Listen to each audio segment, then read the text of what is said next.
Hey y'all, what's up? Welcome back to my channel. If you've never been here before, my name's Jeremy. Glad you're here.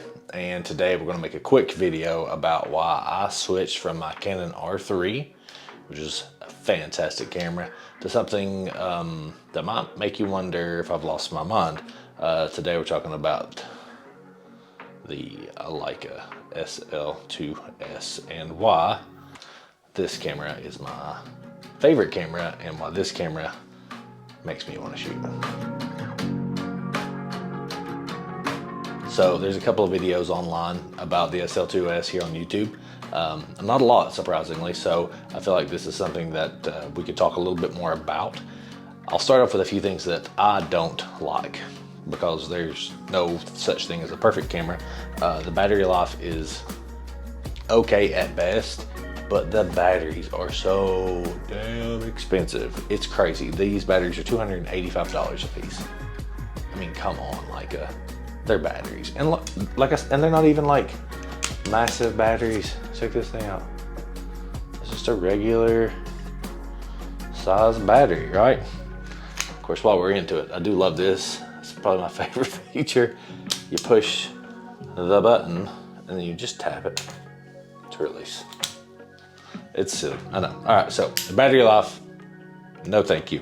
The autofocus is far from good. It's not terrible.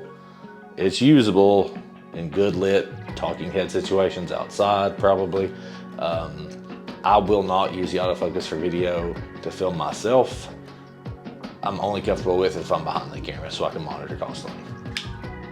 So, the autofocus, the battery life, that's it. That's really the only two things. It's a little quirky, but I think that's mostly user error. But if I could have a couple more batteries that weren't $300 a piece roughly, and if the autofocus was a little better, it would be the ultimate camera, in my opinion.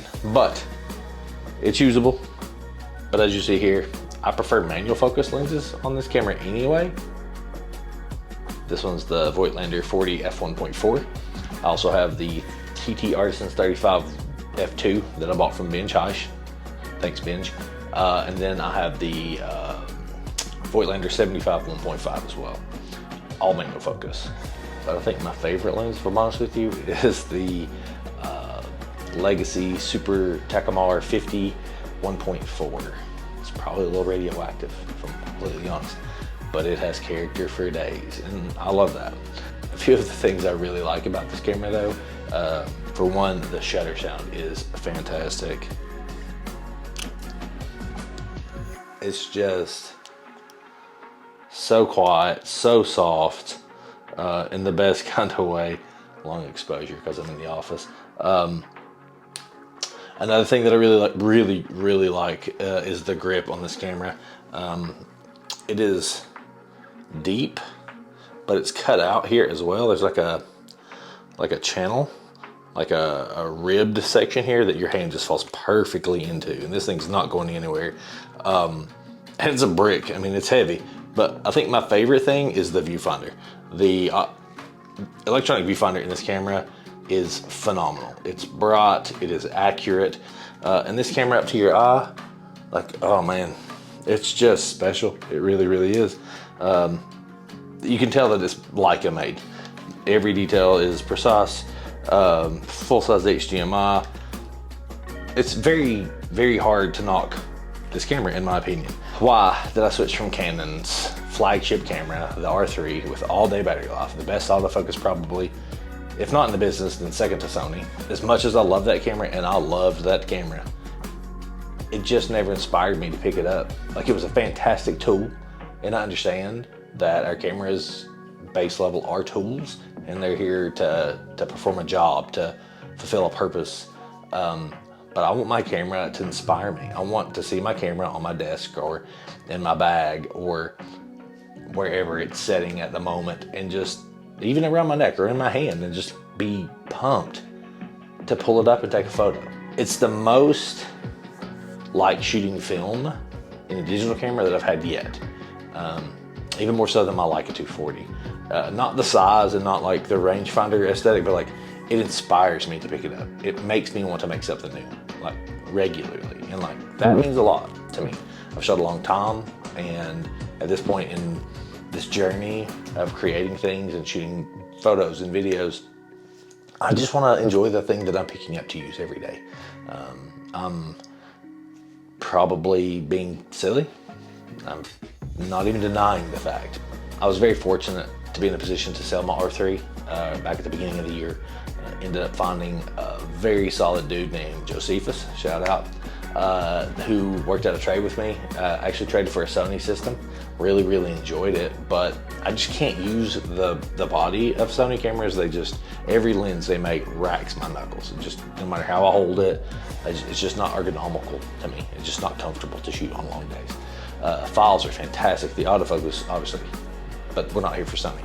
But I made that trade to move those things to pick up the SL2S. The SL2S for two reasons over the SL. One, I didn't need all those megapixels, and two, the video functionality. And bonus tip, I like that it's blacked out. It looks fantastic.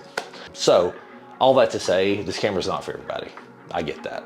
But in my opinion, if you want a camera that looks fantastic, feels phenomenal in the hand, has some weight to it. A lot of people complain about weighted cameras these days, but that's never been a problem for me. I've had a couple 645 cameras, film cameras. They're always heavy. The Pentax 645 was a tank. My Hasselblad's not a lot either, if I'm honest. So I think when I'm thinking camera and work and enjoying, like, I think I like a little heft. Maybe that's you too. But I have some other videos coming down about the SL2S. I want to shoot some videos and show you that it is very capable as well. But I also want to do something a little different. And I want to show you how I use this trigger. And we do some off-camera flash with the Leica and my Westcott FJ400. So if you're interested and you haven't already, feel free to subscribe or not. It's up to you. So if that's something that interests you, then definitely keep an eye for that coming up. Have some other stuff in the works. This is something I hope to do more often. All right, so if you are curious about more Leica and Leica SL2 stuff, feel free to stick around. We'll talk about my journey, the cameras that I've had that were Leica and what brought me back here, maybe next time, but we're just gonna keep this one short. I appreciate you sticking around this long. See you in the next one.